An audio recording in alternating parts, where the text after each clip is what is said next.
Assalamu alaikum wa rahmatullahi wa barakatuh. Welcome to the Reality Conversation podcast. I hope you are doing well. I am Sheikh Yunus and I am thrilled to have Muhammad Riaz as my guest today. As a social teacher, Muhammad Riaz has a deep understanding of social dynamics and community development. We will be discussing how to deal students and exploring ways to make a positive impact in our community. I am excited to learn Muhammad Riaz experience and share his insights with you. Let's get conversation start with Muhammad Riaz. Assalamu alaikum wa rahmatullahi wa barakatuh. First of all, Muhammad Riaz, I am deeply grateful from the bottom of my heart that you have taken the time out of your busy schedule to join us on this podcast. Jazakallah, Allah आपको जज़ाए खैर दे. Walaikum assalam, Yunus. And I'm also very thankful that you have invited me on your podcast.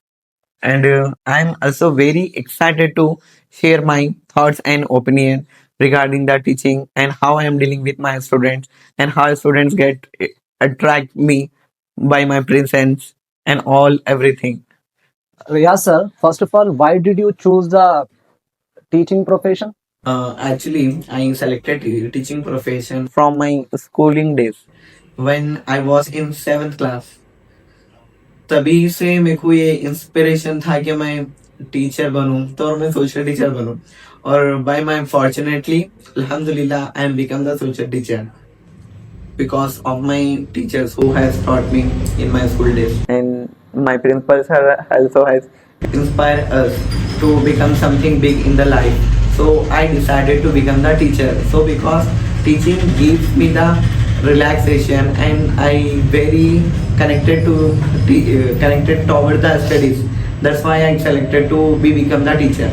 तो sir आपको कितने साल से experience है teaching का? From when I joined my intermediate, that time I started to taking the part-time classes in some school, and I'm very thankful for them who give me this opportunity where I explore my all the potential. उसी के साथ में हुआ है कि मेरा confidence ऐसे ही buildup होते गया होने के बाद में मेरे को और अपॉर्चुनिटी आती गई. तो रियाज सर, जो अब 10th क्लास में स्टूडेंट्स है और उनका बोर्ड एग्ज़ाम आने वाला है एसएससी का, तो वो किस तरह अपने गोल को अचीव कर सके और अपना जो एक मार्क्स लाने का जो सोच के रखे हुए 90% 80% जो भी बना एवरेज बच्चे पास हो सके और टॉप हो सके, उनके लिए स्ट्रैटेजी क्या हो सकती है? उनके लिए देखिए प्रेजेंट तो अब ये तो जस्ट स्टार्टिंग हो लोग का. अब यहीं से क्या करना चाहिए वो लोग को कंसिस्टेंसी मेंटेन करना चाहिए वो लोग. तो उससे होगा क्या बोले तो जब लास्ट मोमेंट आएंगे एग्जाम का, जो प्री फाइनल एग्जाम्स वगैरह आएंगे, उस टाइम पे वो लोग वॉरी नहीं हो सकते ना, प्रेशर वगैरह पड़ता है एग्जाम्स का, क्योंकि अभी से जो सिलेबस वगैरह पढ़ा रहे हैं. और देखिए मेन इंपॉर्टेंट बात यहाँ पर यह है कि मेनली स्टूडेंट्स यहाँ पर मिस्टेक्स क्या करते हैं, स्पेशली 10th क्लास स्टूडेंट्स कि सिलेबस वगैरह स्टार्ट हो गया, 10th क्लास के स्कूलिंग डेज वगैरह स्टार्ट हो गए, तो सिर्फ वो लोग टू चीज पे ही वर्क करते हैं. एक तो सिर्फ नोट्स वगैरह कंप्लीट करने के लिए देखते हैं वो लोग, रेगुलर तो माशाल्लाह से आ ही जाते हैं. प्रॉब्लम यहाँ पर होती है लोग की के इस चीज को लाइट लेते हो लोग के अभी तो बहुत काफी टाइम है एग्जाम से करीब देखेंगे अपन, ये चीज को फॉलो करते हो लोग, तो एंड मोमेंट पे क्या होता है लोगों को प्रेशर बन जाता है एकदम माइंड पे कि किसकी पे फोकस करना. फिर थोड़े हार्ड सब्जेक्ट्स भी रहते हैं जो लोग इजीली समझ नहीं पाते, उसके अलावा इजी सब्जेक्ट्स भी रहते तो उसमें भी प्रॉब्लम होना शुरू हो जाती है, क्योंकि जो स्टार्टिंग में ही क्या कर रहे हैं लोग वहां पर कि थोड़ा सा इजी ले ले रहे कि अभी तो काफी टाइम है और कल करेंगे बोलकर. इस चीज को अवॉइड करना चाहिए, चाहे वो टॉपर हो या फिर एवरेज स्टूडेंट हो. स्लो लर्नर के लिए तो चांस ही नहीं है कि इस चीज को स्किप कर सके यहाँ पर. तो ये कंसिस्टेंसी जो मेंटेन करेंगे वो लोग, फॉर एग्जांपल जो भी स्टडीज वगैरह टीच करी जा रही है स्कूल में, फॉर एग्जांपल आज ये चैप्टर स्टार्ट होने के बाद में वो लोग को वो chapter then and there revise करना चाहिए. फर्स्ट तो करेक्ट मेथड ये है कि जब टीचर एक्सप्लेन कर रहे हैं, टीचर डेफिनेटली उन लोगों को एक मौका देते, एक अपॉर्चुनिटी देते कि क्वेश्चंस के लिए क्लियर करे डाउट्स वगैरह. तो मोस्टली स्टूडेंट तो कर लेते, लेकिन थोड़े बहुत स्टूडेंट ऐसे रहते कि they behave like they have understood everything, but blank हो जाते हो लोग कुछ टाइम के बाद में. वो नहीं होना चाहिए. तो उसके लिए अगर सपोजली अगर क्लास में कोई चीज से हेजिटेट हो रहे स्टूडेंट, तो लोग को चाहिए कि घर पे जब जा रहे हो लोग, डेफिनेटली होमवर्क टाइम वगैरह तो मिलता है 10th क्लास स्टूडेंट्स के लिए, पेरेंट्स भी फोकस करते हैं कि बच्चे को स्पेशल टाइम मिला, स्पेशल अटेंशन मिला, तो उस टाइम पे स्टूडेंट को चाहिए कि रिवाइज करे टॉपिक क्या पढ़ के आए थे उन्होंने। अगर उन्होंने पढ़ के देन अंदर अगर जब समझ रहे हैं तो बहुत अच्छी बात है उनके लिए कि उनके गोल के अचीविंग के वे में जा रहे हो। अगर नहीं उन्होंने ब्लैंक हो गए, इस ओके, हो जाता कभी, तो उस चीज को करेक्ट ये चीज करना चाहिए कि नेक्स्ट डे जब स्कूल को आ रही, पर्सनली कोई सर टीचर जो भी सब्जेक्ट है रेस्पेक्टिवली उनसे डील करना चाहिए, उनको पर्सनली थॉट चेंज करना चाहिए कि ये सर मेरे यहाँ तक तो समझ में आ गया, इसके बाद क्या समझ में नहीं आ रहा, can you please explain me this again, something question करना चाहिए वो लोग। तो उससे होगा क्या, जो भी पर्टिकुलर चैप्टर्स है वो लोग की उसकी नॉलेज रहेंगी। अब उसी नॉलेज बेस पे क्या कर सकते हो लोग, इजीली अपने एग्जाम्स वगैरह के लिए प्रिपेयर हो सकते हैं। और सेकंड थिंग, बोर्ड एग्जाम जो होते हैं डायरेक्टली फर्स्ट बोर्ड एग्जाम नहीं आ जाते, उसके लिए बहुत सारे स्टेजेस अपने को पार कर लेते हुए निकलने का है स्टूडेंट्स के लिए स्पेशली। क्योंकि प्रेजेंट तो देखिए अब लास्ट ईयर तक भी अपने कहने सेम मेथड था जो कि फॉर्मेटिव असेसमेंट 1 2 3 एंड 4 ले रहे थे स्टूडेंट्स पे, लेकिन present government has not clear that whether they are going to following the same pattern or not. Okay. But schools already has started to just they are taking the sleep tests. तो जो भी ये sleep test होगा 20 marks का, they have to score full marks in that. 20 marks तो easy नहीं लेना चाहिए, क्योंकि जब 4 टाइम होंगे 20 marks तो definitely it will be for the 80 marks. 80 marks का तो वो लोग ऐसे ही पढ़ ले रहे हैं कि मीन्स टेस्ट में जो क्वेश्चंस वगैरह दिए जाते हैं वो ऐसे ही नहीं देते क्वेश्चंस को, वो जो चैप्टर्स में रहते हैं इंपॉर्टेंट क्वेश्चंस वगैरह रहते हैं वही असाइन करे जाते हैं स्टूडेंट को और वही टॉपिक्स वगैरह पे फोकस करते हैं। तो लोग के जैसा जैसा टाइम पास होते रहता चैप्टर्स भी आगे बढ़ते हैं और उन लोगों को वो कंसिस्टेंसी मेंटेन करना चाहिए। अगर कहीं पर फील हो रहा है कि ये चीज मिस हो रही है, समझ में नहीं आ रही, कहाँ प्रॉब्लम हो रही, वहां पर उन लोग को थोड़ा एक्स्ट्रा वर्क करना चाहिए। ओके, तो सर कौन सी क्लास से बच्चों को और पेरेंट्स को बच्चों के ऊपर और बच्चों को अपने सब्जेक्ट्स के ऊपर ज्यादा तवज्जो देने की जरूरत है? वो कौन सी क्लास से स्टार्ट कर देना है कि अब to be serious, like means they have to learn compulsory. Means ये यहाँ पे ये रहेगा, देखिए जहाँ से स्कूलिंग स्टार्ट हो रही है, नर्सरी वगैरह रहता वो तो एकदम प्ले वे मेथड वगैरह में लेके चलते स्टूडेंट्स को, वहां पे तो कुछ लोड वगैरह भी लेने की जरूरत नहीं है, एकदम फन लर्निंग में निकल जाता। But first second third class में जब आते हैं स्टूडेंट तो ग्रेजुअली स्टडीज में थोड़ा थोड़ा चेंजेस आने लगते हैं, थोड़ा सिलेबस टफ होने लगता है स्टूडेंट्स के लिए, तो वहां से पेरेंट्स को थोड़ा वॉरिड होने की जरूरत है। अगर से स्टूडेंट प्रॉपर अटेंशन पे नहीं कर पा रहा क्लास में, क्योंकि पूरे स्टूडेंट्स के साथ में तो ऐसा नहीं होता, मोस्टली स्टूडेंट अटेंशन भी पे करते हैं और अच्छे से भी पढ़ते हैं, बट फ्यू स्टूडेंट्स इस तरह के रहते हैं कि वो लोग उस चीज में उस मेंटली डेवलप नहीं कर पाते अपने आप को। तो वैसे स्टूडेंट्स को पेरेंट्स को चाहिए कि अच्छे से अटेंशन दें, एक्स्ट्रा अटेंशन वगैरह देकर उन लोगों को इम्प्रूव करने की कोशिश करना चाहिए।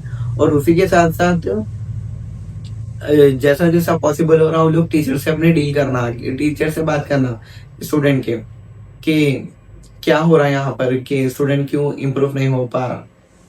ओके सर, मोस्टली पेरेंट्स को मालूम होता है कि ये जो मेरा बच्चा है ये वो स्लो लर्नर है और पढ़ाई में थोड़ा डल है, तो तमाम कोशिशों के बावजूद भी वो स्टूडेंट ग्रोथ नहीं कर पाता।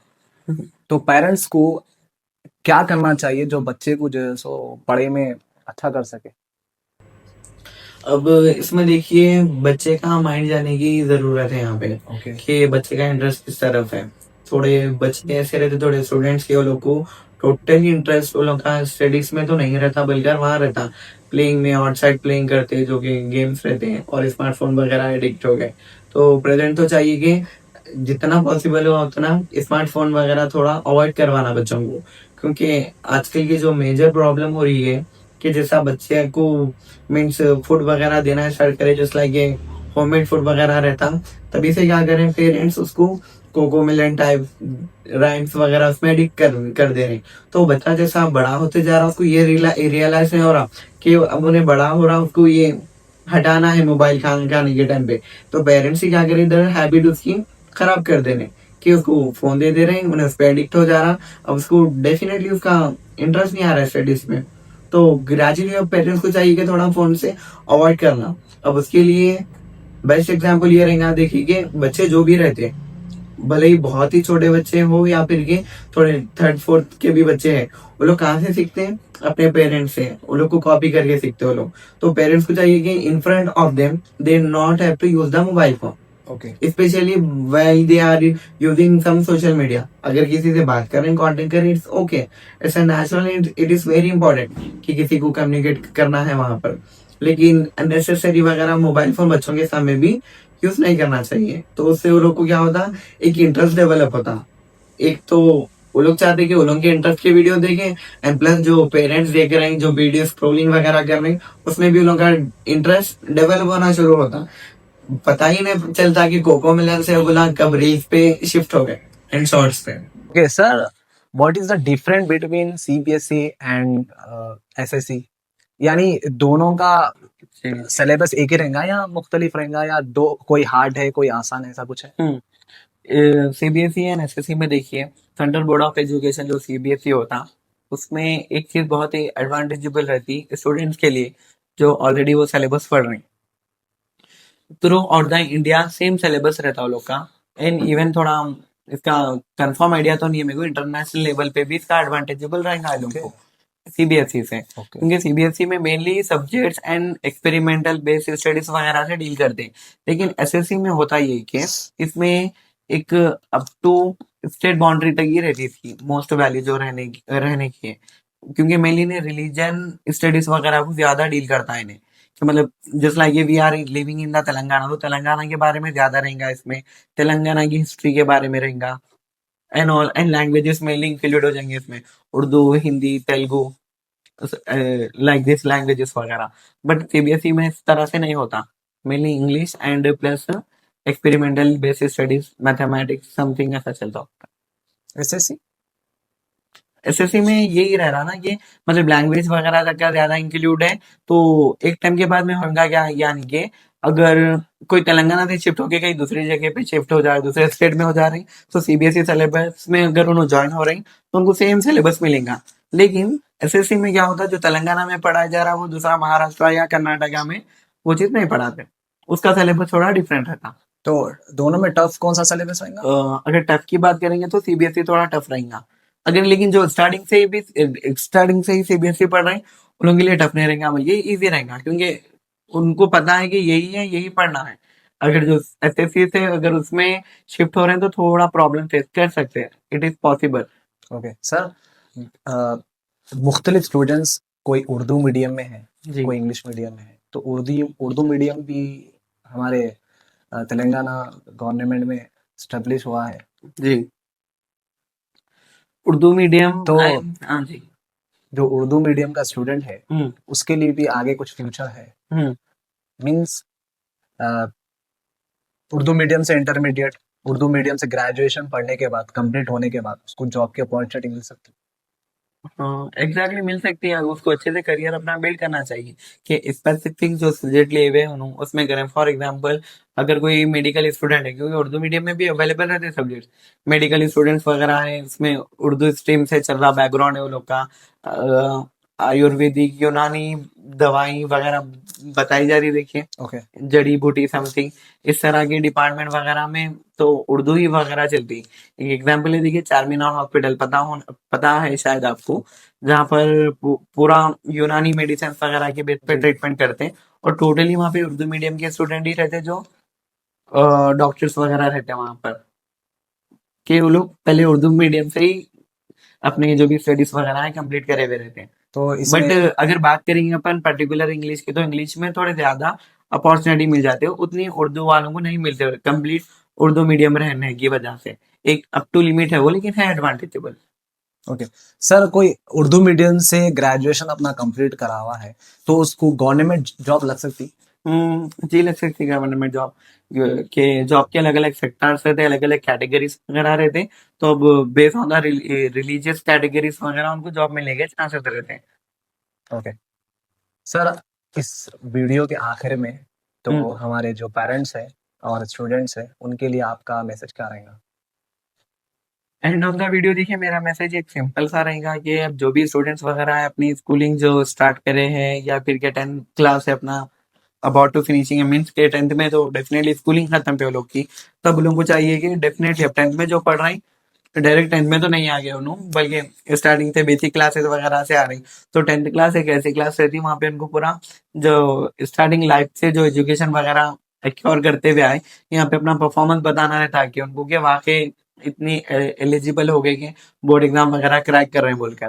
तो इसके लिए ज्यादा प्रेशराइज वगैरह होने की जरूरत नहीं है, बल्कि इजीली स्टार्टिंग से ही कंसिस्टेंसी को मेंटेन कर कर लर्निंग एंड अंडरस्टैंडिंग क्रिएट करना सब्जेक्ट्स वगैरह ऑल द सब्जेक्ट्स में। और स्पेशली जो वीक सब्जेक्ट है, जैसा कि मेनली कोई स्टूडेंट तेलुगु और मैथमेटिक्स में बहुत वीक रहते हैं, तो ऐसे सब्जेक्ट के ऊपर अभी से वर्क करना स्टार्ट करना, ऐसे सब्जेक्ट्स को एक्स्ट्रा टाइम देना। कि कोचिंग सेंटर वगैरह रहते हैं तो स्पेसिफिकली ये सब्जेक्ट के लिए ही जाना चाहिए कि उन लोग का जो भी बेस नहीं है इसके ऊपर बेस आ सके, तो लोग एग्जाम इजीली क्रैक कर ले सकते हैं। और पेरेंट्स को बहुत ही टेक केयर करना चाहिए अपने वर्ड्स की, के चेक करना वो लोग को कि इम्प्रूवमेंट वगैरह आ रहा है नहीं आ रहा, अभी से वेट नहीं करना चाहिए कि पूरा एंड मोमेंट तक, के पूरा सप्लीमेंट्री का सॉरी प्री फाइनल का रिजल्ट वगैरह आ रहा, तो जब वो लोग वॉरिड हो रही, तो जब कुछ भी नहीं कर सकते, बहुत ही कम टाइम रहता। लेकिन अभी चांस है अगर बहुत ही स्लो लर्नर भी है, अगर स्टार्ट अभी से करा, कंसिस्टेंसी मेंटेन करा, तो इंशाल्लाह वो लोग भी पास होंगे अच्छे मार्क्स से। Okay, thank you so much. यहीं पर हमारी बातचीत कंप्लीट होती है और जी कन्वर्सेशन इंक्लूड होता है।